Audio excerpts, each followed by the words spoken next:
প্রবাসীদের বউরা কেন পরকিয়া করে? আজকে আমরা জানবো এই আপার কাছ থেকে। আচ্ছা আপা, প্রবাসীদের বউরা বেশিরভাগ কেন পরকিয়াতে লিপ্ত থাকে? আমরা এখন সোশ্যাল মিডিয়ায় দেখতে পারতাছি এই বিষয়টা বেশি। তো আপনার মতামতটা কি? তো যারা প্রবাসে থাকেন তারা এই ভিডিওটা অবশ্যই দেখবেন, আর এই ভিডিওটা বেশি বেশি শেয়ার করে দেন, যাতে সবাই দেখতে পারে, বিশেষ করে প্রবাসে যে ভাইগুলারা থাকে তারা জানি দেখতে পারে। তো আচ্ছা আপা বলেন। এটা হচ্ছে আপনারা যারা প্রবাসে থাকেন তারা যখন দেশে আসেন, কয়দিনের ছুটি, 3 থেকে 4 মাসের ছুটিতে আপনারা আসেন। মেয়ে দেখতে দেখতে বিয়ে করবেন, এর জন্য মেয়ে দেখতে দেখতে সময় চলে যায় ধরেন 1 মাস, আর কিন্তু হাতে থাকে 2 থেকে 3 মাস।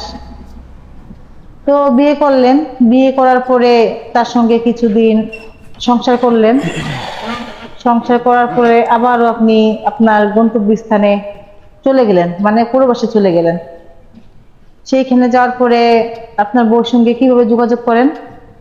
সেটা হচ্ছে আজ মোবাইলের যুগ, ইন্টারনেটের যুগ, বিভিন্ন মানে অ্যাপসে কথা বলেন, অনলাইনের যুগ, এভাবে কথা বলতেছেন।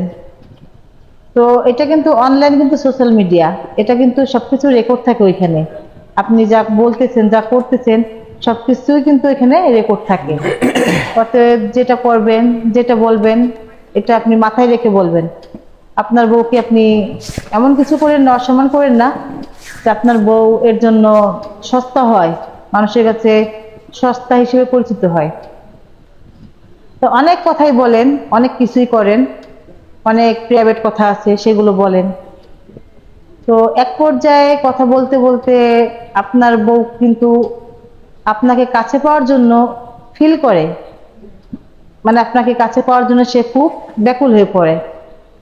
তখন কিন্তু সে আপনাকে কাছে পাচ্ছে না, কিন্তু আপনি এমন এমন কথা বলতেছেন, সে কাছে পাওয়ার জন্য ফিল করতেছে আপনাকে। তখন যখন কাছে পায় না, তখন সে কি করে? সে কিন্তু 1 দিন, 2 দিন, 3 দিন এরকম করতে করতে একটা খারাপ সম্পর্কে জড়ায় যায়, এবং সে কিন্তু পরকীয়ায় লিপ্ত হয়। আবার যখন আপনি চলে যাচ্ছেন, যাওয়ার সময় বউকে দিয়ে যাচ্ছেন দামি আইফোন। সে আইফোনে তো অ্যাপসের কোনো অভাব থাকে না কথা বলার জন্য, চ্যাটিং করতেছে, কথা বলতেছে। আজকে 1 দিন 2 দিন করতে করতে সে বিভিন্ন ফ্রেন্ডদের সঙ্গে কথা বলতেছে, ছেলে ফ্রেন্ডদের সঙ্গে আর কি।